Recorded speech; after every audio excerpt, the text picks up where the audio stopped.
Now, why are we doing that, you might ask, if it's frankly objectively worse design? That actually implicates the third point on my original philosophy slide, which is we don't want to mess with the 112 data. We don't want to mess with balance. If we change the code in this regard, who's to say what effects that would have on balance in raids and PvP and elsewhere? Maybe suddenly dot classes like warlocks and others are far more effective than they had been. And we have actually a different outcome, a different metagame than the original classic experience produced. And that would actually be deviating from authenticity. So this was an area where, even though we feel it's worse and we can articulate arguments for why even the team of 2006 would have raised the limit if they could have technically, we're not going to because it would be inaccurate.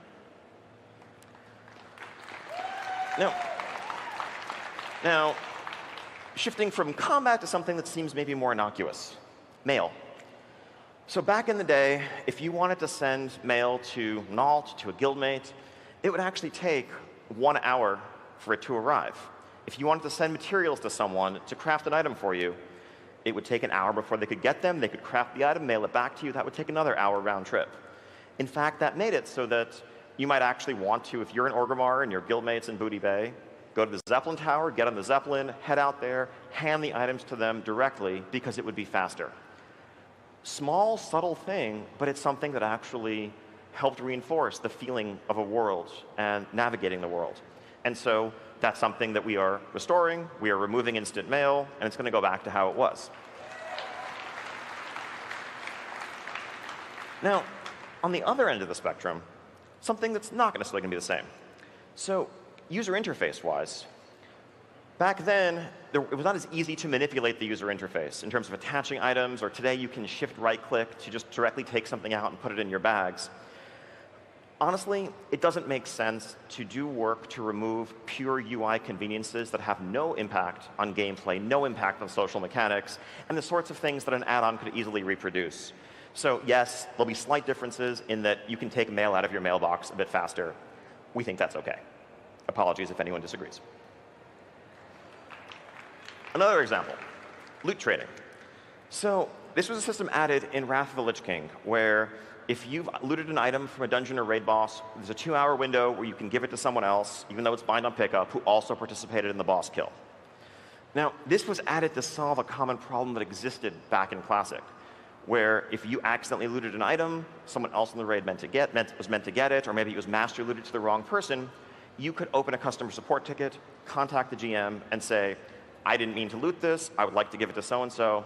And it might actually take a 4 or 5 day turnaround time, but CS would generally help you out with that problem and transfer the item. This is a case where we're keeping loot trading in because the end result is the same. We're just saving you a 4 or 5 day wait, or thankfully a shorter wait these days given our support turnaround, but we're also freeing customer support bandwidth to focus on other player issues. The actual result is not the same. And apologies if you were planning on using the ninja looting excuse of like, I totally didn't mean to click it. I guess I just have to equip it now.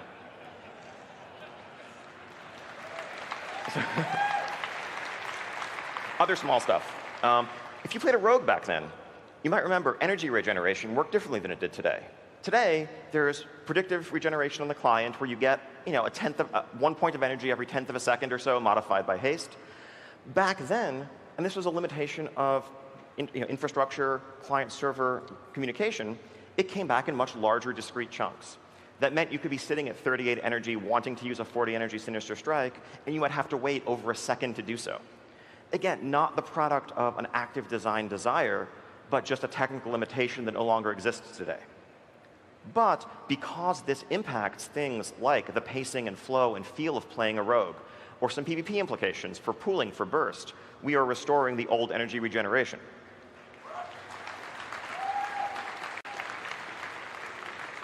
Now, finally, probably the thorniest area here, add-ons. This is one that we're still actually figuring out, and that we welcome discussion with the community and add-on authors regarding. Way back in 2005, 2006, add-ons could do some things that they can't do today. Some very powerful things, like making intelligent decisions regarding spell casting, spell selection, targeting, canceling your casts if they weren't going to be effective. And those functionality was removed in Burning Crusade. Now, using modern author knowledge and the overall sophistication of the community, combined with that old tool set, you could pretty much write add-ons or macros that could automate playing your class, where you just push the same button over and over again, and it does your rotation perfectly, it picks the right targets, and so forth. That's something that we feel is antithetical to the spirit of World of Warcraft, whether it was in 2005 or today. And so those functions will not be available in the modern UI.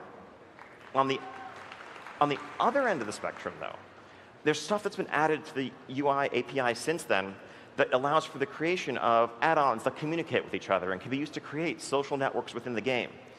We're actually kind of suspicious of these and skeptical about the possibility of add-ons reproducing some of the functionality that we've deliberately removed from Classic that we feel could be harmful to the authentic experience. And we know that once it's out there, saying just don't use it if you don't want it isn't good enough, because it will start to become part of the fabric. And so we may be restricting some of those new things as well. We're likely going to find some kind of middle ground that combines the old and the new here, with a goal towards making sure that the vast majority of the add-ons that people know and expect function with the goal of an authentic experience. Now, just to wrap up, there's one big thing that we haven't talked about yet. I know I've heard a lot of questions about this. So what are we doing with content? Right? In 1.12, everything was available. All the way through Naxxramas, all that stuff was unlocked. There were catch-up mechanisms and reputations and things that were not there originally. What do we do? So we understand that World of Warcraft, especially back then, was about a journey.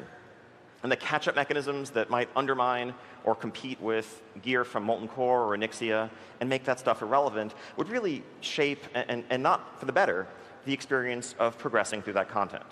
And so we are going to have staged content unlocks throughout the release of Classic.